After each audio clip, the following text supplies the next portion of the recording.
Hello everybody, welcome back to Throttle Grotto.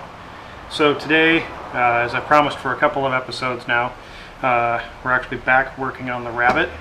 For those of you that are Rabbit enthusiasts, I'm sure you're excited. I'm sure that the Datsun people are eagerly waiting another Datsun video, and there will be another Datsun video probably in a few weeks, but I really got to kind of plan out what my next point of attack is going to be on the Datsun. So I need a little time to think about that and what direction I'm going to go as far as the next episode, what I'm going to cover. Enough with that. Today is going to be the suspension install on the 75. We need to get it mobile so that I can roll it outside, because like cleaning out the back of the car, cleaning out the floor pans with the wire wheel and all that stuff makes a huge amount of dust, huge amount of just a mess. And I would rather do it in the driveway where I can just open up the doors, hit it with the air or even my leaf blower and just blow all the dust out of it, and then not make a mess in the garage, because my garage is already kind of a mess. But you know, we've got seats and a whole bunch of other stuff in here that would be just kind of a pain to clean up. So I'd rather just do it outside, and plus having it to where I can roll it around on suspension, way more convenient than like trying to figure out how to move it on jack stands. So let's talk about what we're going to put on the car. Suspension is such a weird thing. I used to have a set of H&R coilovers on this car, and H&R is one of the big brands in the business. I'm not going to slam them because they obviously know way more about suspension than I do, but I didn't care for the suspension. It just didn't fit my tastes on the car. So I sold those. I had them for a long time. I probably should have just played around with the spring rates and dialed in the spring rate a little bit better, but at the time I was just frustrated, so I just sold them off. You know, the big ballers in the business would probably you know, contact Olin's or go. A lot of guys are going air ride. I think air ride's cool, but honestly, I just don't have the money for air ride. It's just, to do it bare minimum, you're probably looking at $1,500 for a really nice setup. You know, you just go up from there. And honestly, I've got too many projects, too little money to divide between them all. So air ride's not in the cards for this car. Plus, you do got to cut it up, and I'm not quite ready to do that yet. So air ride's off the table for this car. You know, Bilstein makes really nice stuff. H&R makes really nice stuff. KW makes nice stuff. There's about a lot of guys in the game that are making really good suspension. Unfortunately, I only had about $500 to play with, and so that kind of limits my options. Sorry, there was a bus driving by. So it kind of limits my options as to what I can afford, to be frank. I really did not want to get like Raceland or like one of the super cheap coilover setups. So I'm taking a gamble with this. I didn't get a deal on this. I got a rebate when I bought it, but it was a $50 rebate, same one everyone else got. So you know, some of the big YouTube guys are getting a lot of stuff for free, which I think is cool. It's great that companies are supporting YouTube guys. I'm not big enough for that yet, so all this stuff is coming out of my own pocket. So I got to be frugal, and I got to try to get the most for my money right now. So I picked these up. These are made by a company called Solowerks. I don't know too much about them, but they do have a helper spring, which is nice. It's got locking, dual locking rings. You know, it's a $500 coilover setup. It's a little bit nicer than the bare bones, like the stuff you get for $250 or $300. So I don't have any reviews on it. I don't have any real information on it other than You know, there's part numbers on the springs, but I don't see any spring rates. I think they have spring rates advertised on their website, and they do have part numbers on the springs, so I could go back and look that up. So if I really don't like the way it rides, we can pull them back out and try to adjust the spring rates a little bit and see if we can dial these in a little bit better. Or run them for a little while, and you know, maybe at some point I'll get a good deal on a set of KWs or something like that. Who knows? But for now, this is what we have. We need to get the car on the ground, and it's functional suspension. It'll work. It'll move the car around. And if I get the car running, I can drive it on this. It's not going to kill me. It may compress my spine, but it's not going to kill me. So we've got new bushings that I bought off of Amazon, which is cool because the old ones were poly. I couldn't find like 1 or 2 of them, so I had to go this route with the rubber ones. I think with a little potentially a little stiffer suspension, the rubber bushing is going to be a little more comfortable in the back.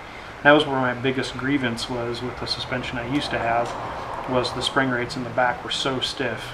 You just felt like the back of the car just bounced around all the time. And it wasn't because anything was seized up, just the spring rates were so stiff for a street suspension that it just bounced around all over the place.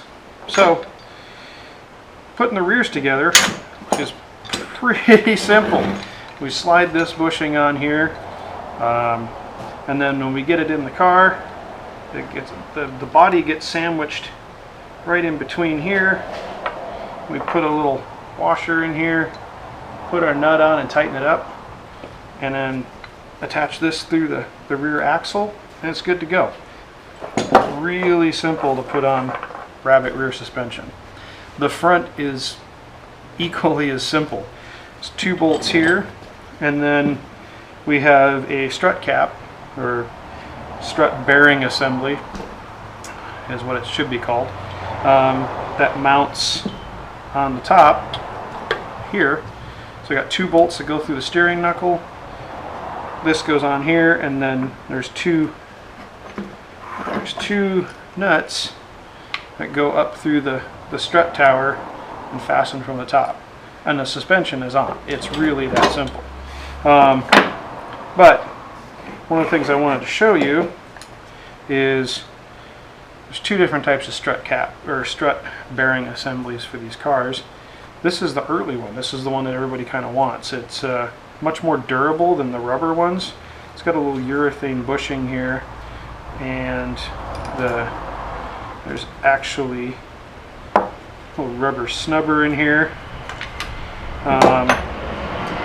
and a legitimate bearing in here. That on these, I know that these haven't been redone for a while, so I wanted to show you guys how to rebuild one of these real quick. It's really easy. If you've ever like overhauled your bike hub, it's the same principle.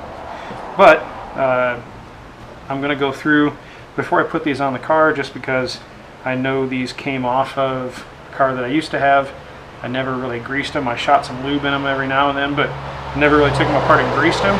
So I want to take these apart while I have it out of the car, while I'm thinking about it, and we're going to grease them up and put them back together, and then we'll put them in the car, and that will be our fun for today. So let's get to it. Alright, so I've pulled the bearing out of the bottom of the strut mount. So this bearing just sits in here like this. I'm not going to push it all the way back down in there, but it just sits in there like this. There's a little sleeve that has like a spacer. So the spacer comes out. It's real easy to, nothing to it. I'm just going to use a little brake clean to wipe it down, since I don't have a parts washer tank. But for something like this, it's nice to have a parts washer tank, but it's not crucial. So that comes apart, and then this bearing will just push apart with a little coercion.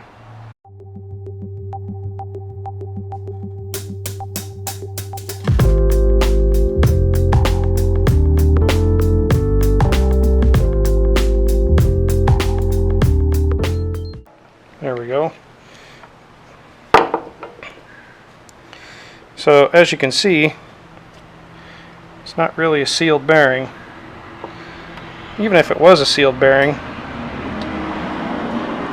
there would still be all these little ball bearings in here. And it's like a really simple bicycle hub. It's just got a couple of races and some loose bearings. And you just clean it up and get all the old grease out of there. Pack it with grease. And I'm going to check and see, because I might have some new ball bearings that I can put in here. But I can at least let you know what size they are, because I have a little measuring tool that measures these bearings. So here's my little measuring tool. It's just basically got different holes that you pass the bearing through, and it tells you what size it is, as long as you don't keep dropping it. So it's not a 3/16. So it's actually between a 3/16 and a 7/32. So it's not a very common size, which could present some problems. So if you need these, it may be a little tough to get. So try not to lose them. And I'm going to try not to lose them here myself, because apparently they're not going to be easy to find if I need a set.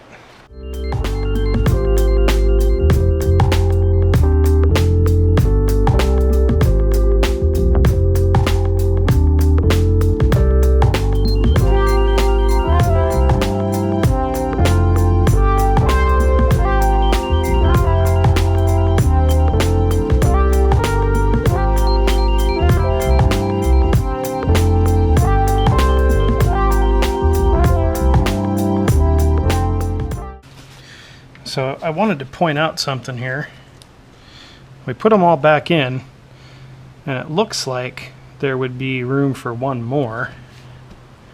And I'm just checking to make sure, but generally you are going to have a little room there. If you have a sealed bearing and you pull the sealed bearing apart, every one of these balls is held or spaced out by a cage that holds all the bearings in place. So if you pack it in there, if you pack one more bearing in there or one more ball in there, it looks like it would fit, but it's going to actually bind up. So you can space them out yourself, and just, you know, if you'll notice, I put a little grease in there to start to kind of help hold the balls in place. But if you just give it a little bit of room, now you can see that they're, you know, that extra ball would make it too tight in there. So I put a little grease in there to start, packed all the bearings in, and now we're just gonna put a nice coat of grease over the top of these.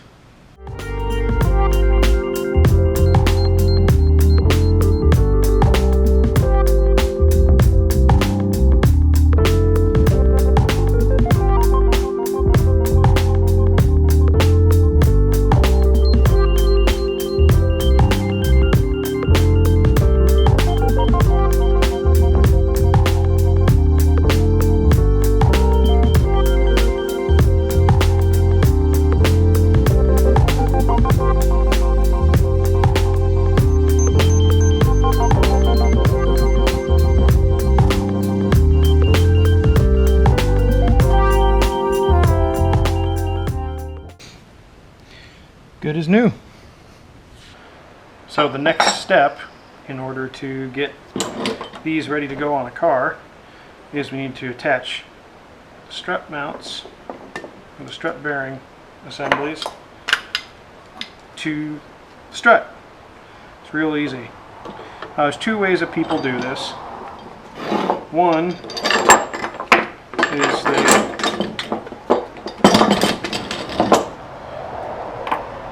put it on there and then they zip it down with an air gun, which will work. You can use an impact. So you can run it down with an air gun. It'll work. It's not the correct way to do it. I admit it, I've done it too. But in this condition, it's pretty easy to put on the right way. Put the nut on there.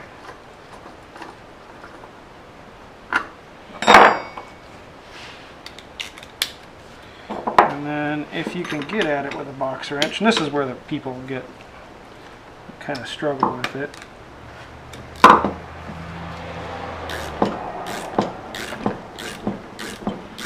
And then ideally you're not turning the strut because you're not damaging the seal.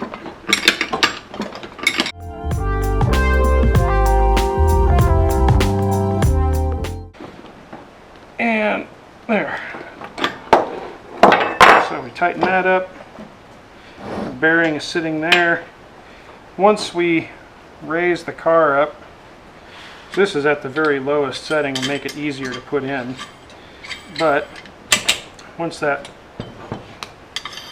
we're going to just set that to tension it there.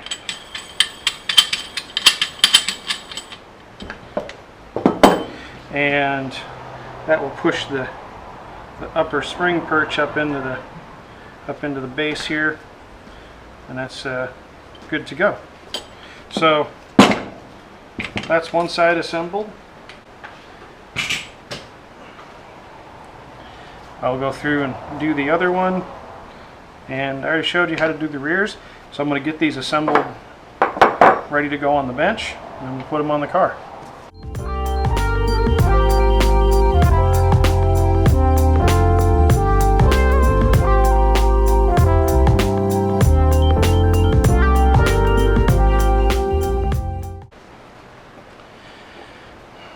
Another thing I wanted to add before I go to put these on the car is it's always a good idea to lubricate these before you put them on. The company that sent these Solowerks did include some really good lubricant, some Shield T9, which is a good lubricant.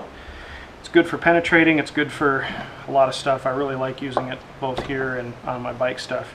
But I've had several sets of Koni coilovers, which I really love Koni, but they always send this thing, they used to, I don't know if they do anymore, but it's actually Koni Gewindespray, which is designed for the coilovers. I'm sure it's just a off-the-shelf lubricant that they buy and develop on their own a little bit, but I'm just going to shoot this on the threads, run them up and down a little bit so that the threads are protected, so when I go to adjust it on the car, it's both lubricated now and later if I need to make adjustments.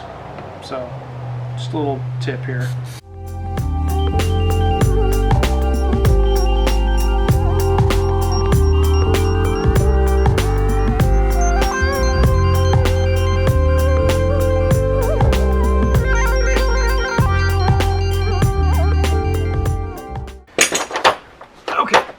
Here we are in the passenger side wheel well, and I can just look here and see that there's some bushings and stuff that I'm going to have to replace along the way, but we'll get to that. This rear axle bushing's pretty dried out.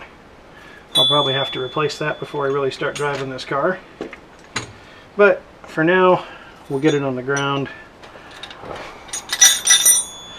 So installing these is pretty straightforward. I'm sure any of you with the Rabbit is already like super bored at this video because it's so straightforward putting these on. In fact, it's going to take me less time to install these than it is to go get the right wrench, because I grabbed the wrong size. So the only difference here is that I have a nice big rear sway bar on here, I don't remember what brand it is, but it's pretty heavy duty. So the upper part of this goes through the hole in the frame, but since it's so short,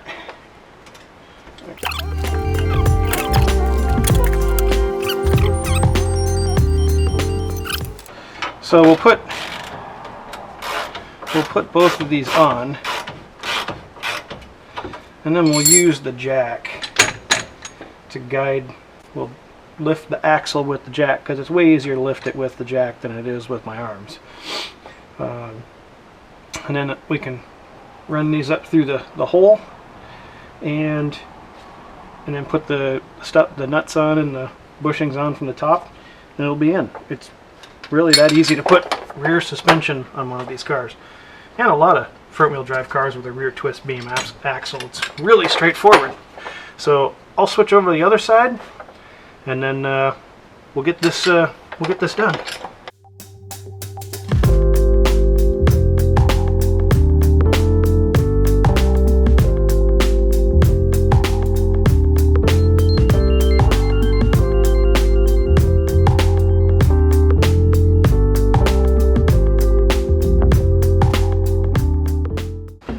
So for this one, it's going to need a little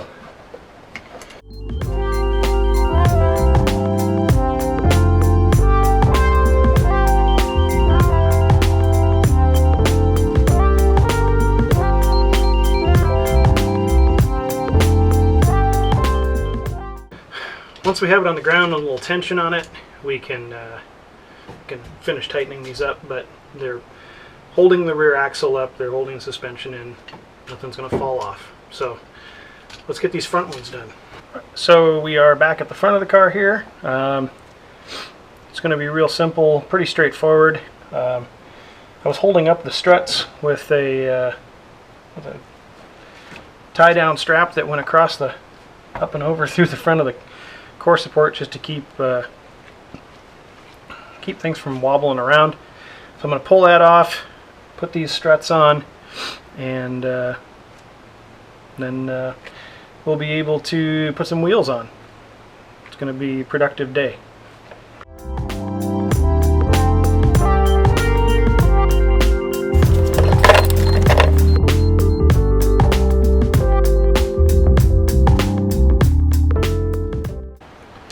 So that's the top. It's really all there is to it for putting those in. It goes real quick. 2 bolts.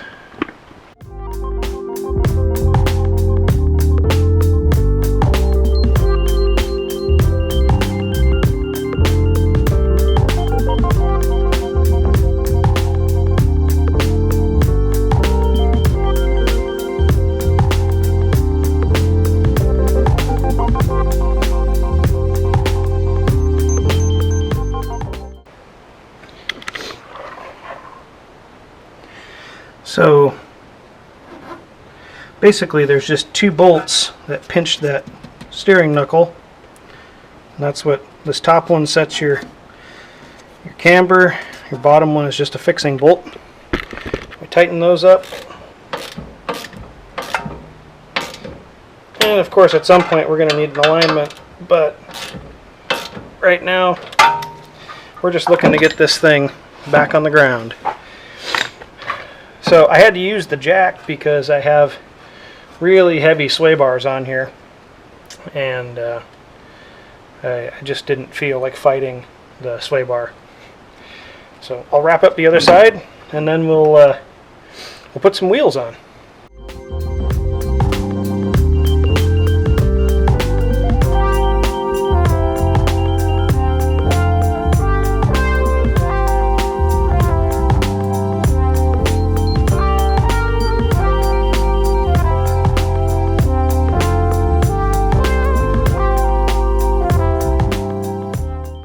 Alright, there it is. Probably going to need to raise this up just a little bit. These tires are way too wide for what we're doing here. And but it should Well, it looks cool sitting still, right? So if I hit any kind of bump with that, it would totally destroy this fender. So I'll probably raise it up just a little bit, but it sure does look good at this height. So there we go. We've got our suspension on. Maybe tomorrow we'll do a little flex testing.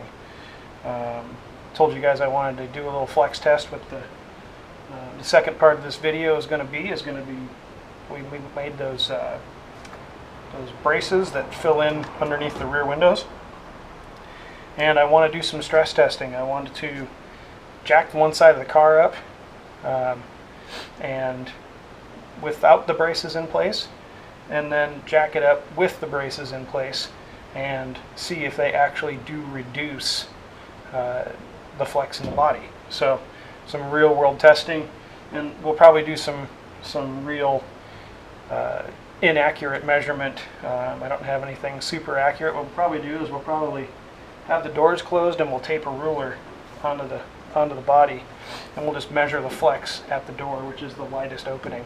And we can even try measuring at the rear hatch too. So that's all the time I have for today. Hey everybody, welcome back.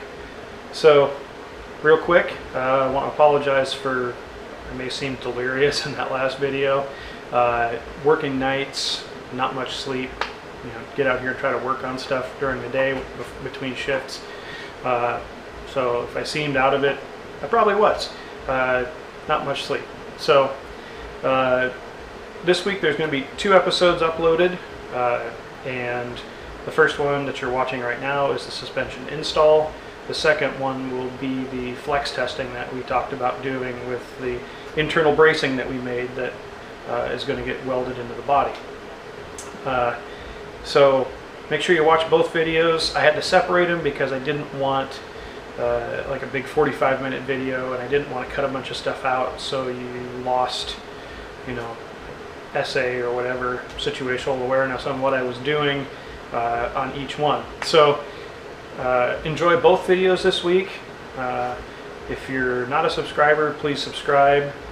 Really appreciate all of you that have subscribed up to this point and are still enjoying the videos.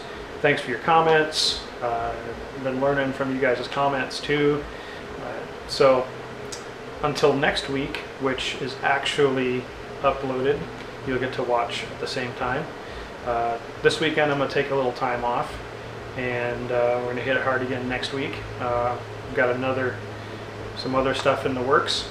So next week we'll probably be working on the interior of the Rabbit, so stay tuned for that. And of course, get out there and work on something.